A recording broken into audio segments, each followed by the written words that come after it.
Hello guys, pag-usapan lang natin ang breaking news. Ayon kasi sa balita, viral, Catherine Bernardo matagal ng jowa si Daniel Padilla pero bawal pang umamin. Yan kasi ang update ngayon ng iba't ibang mga netizens na pinagkakaguluhan ngayon sa social media. Na alam niyo naman siguro, nag-umpisa yan sa blind item na tinutukoy nila ay si Daniel Padilla at lalong-lalo na nagparamdam na rin ang PR umano ni Catherine Bernardo na kakaiba ang mga kinikilos ni Catherine Bernardo at hindi nila alam kung ano nga ba talaga ang nasa isipan niya at kung ano ang tunay niyang nararamdaman. Kung bakit nga naman kasi balisang-balisa siya at kung bakit nagmamadali at kung bakit nga naman kasi tila wala sa mood.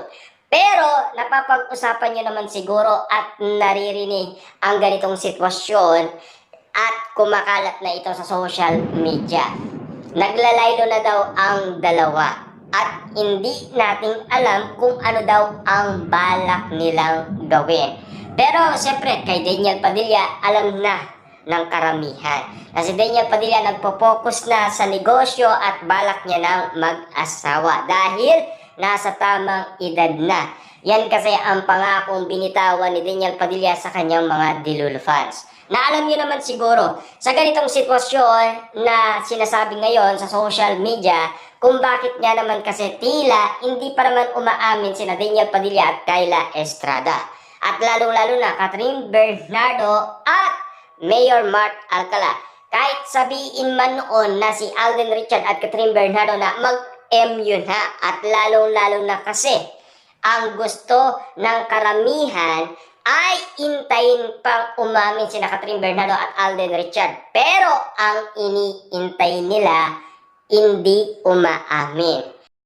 At ang naririnig natin hindi pala ganon. Kaya nagulat at nabigla ang karamihan sa bali-balitang tumigil si Alden Richard sa panliligaw. Pero ang sinasabi naman, hindi naman daw nanligaw itong si Alden Richard kay Catherine Bernardo.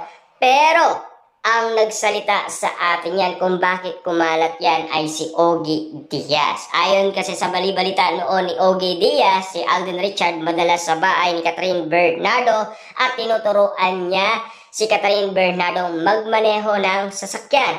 Pero karagdagan niya, nanliligaw na daw itong si Alden Richard kay Catherine Bernardo. Na alam niyo naman siguro na una pa si Mayor Mark Alcalang nabalita bago si Alden Richard. At siyempre, mas meron pang nauna sa kanila, Jericho Rosales at lalong-lalo na Donnie Pangilinan. At siyempre, Piolo Pascual. Yan kasi ang mga pinag-usapan umano sa social media. Pero matimbang pa rin si Daniel Padilla sa puso ni Catherine Bernardo. Hanggang ngayon, napapag-usapan kasi ang ganitong sitwasyon noong nagpasabog na ang ABS-CBN dahil sa bagong movie ng Katniel. Pero bago yun nalaman muna kasi ng ABS-CBN na naglalaylo na ang dalawa. Kaya inaabol na ng ABS-CBN para matapos na ang dating kontrata umano ni Daniel Padilla at Catherine Bernardo na After Forever na kanilang movie. Na alam niyo naman siguro matagal na rin yan inintay ng karamihan. Sabik na kasi ang mga Katniel fans, lalong-lalo na ang mga Katniel fans, lalong-lalo na ang mga netizens at manonood. Katulad na lang ngayon, pinapanood na ang bagong teleserye ni Catherine Bernardo sa iba't ibang bansa. Kaya nga naman kasi sabik na ang karamihan. At lalong-lalo na kasi napapag-usapan hanggang ngayon, tatanggapin pa rin ng mga Katniel fans si Daniel Padilla para kay Catherine Bernardo. Pero ang hindi nila alam na balita na ito noong 2025 dahil kay Sian Gasa. Na alam niyo naman siguro kung bakit ito ang naging kadahilanan ni Sian Gasa. Pumirma noon ng kontrata ang dalawa dahil sa collaboration project, dahil niyaya ni Daniel Padilla si Catherine Bernardo at pumayag naman si Catherine Bernardo. Ito yung balita noon ni Ogie Diaz na nagkita at nagkausap sina Daniel Padilla at Catherine Bernardo. At yung kasunod daw ay hindi niya na alam kung ano ang napapag-usapan. Pero ayon kasi kay Sian Gasa, nagkabalikan na, matagal na, 2025 pa yan, 99.9% nagkabalikan na daw sina Daniel Padilla at Catherine Bernardo. Pero ayaw lang nilang umamin. Hindi lang natin alam bakit ang gulo ng sitwasyon ngayon dahil sa relasyon Catherine Bernardo at Daniel Padilla. Balikan natin ang nangyari noong 2025. Dahil siyempre nagkausap sila at nagkita. At siyempre si Daniel Padilla nabalitaan na pabalik-balik umano sa nasabing tiraan ni Catherine Bernardo sa Antipolo. Na alam niyo naman siguro, nagkabalikan na daw ayon kasi sa balita. Kaya nga naman kasi pilit pinag-uusapan ang nakaraan kung papaano nangyari, kung papaano nagkabalikan ang dalawa pero tahimik pa rin sila.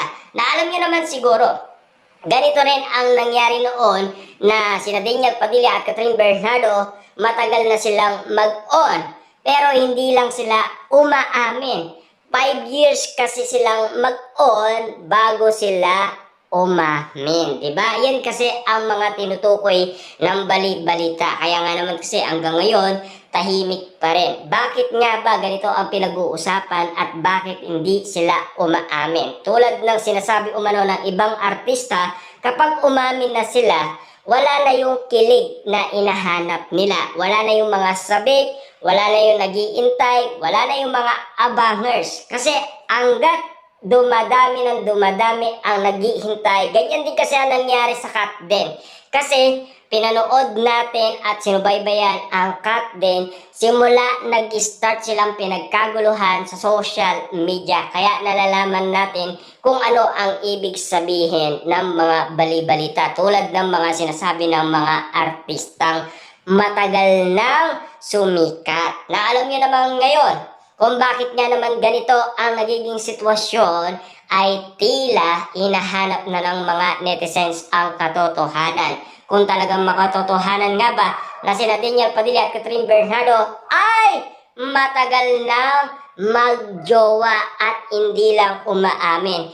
Parang ito rin ang ginawa nila dati ayon sa bali-balitang kumakalat ngayon sa social media. Ito na ngayon ang mga kumakalat ngayon sa social media na pinag-uusapan na talagang ang ugot ang mga nakaraan na nangyayari. Na alam niyo naman siguro, nag-away pa si Catherine Bernardo at Mami Min Bernardo dahil nakikipagbalikan siya kay Daniel Padilla. Yan kasi ang tunay na mga nangyaring usap-usapan.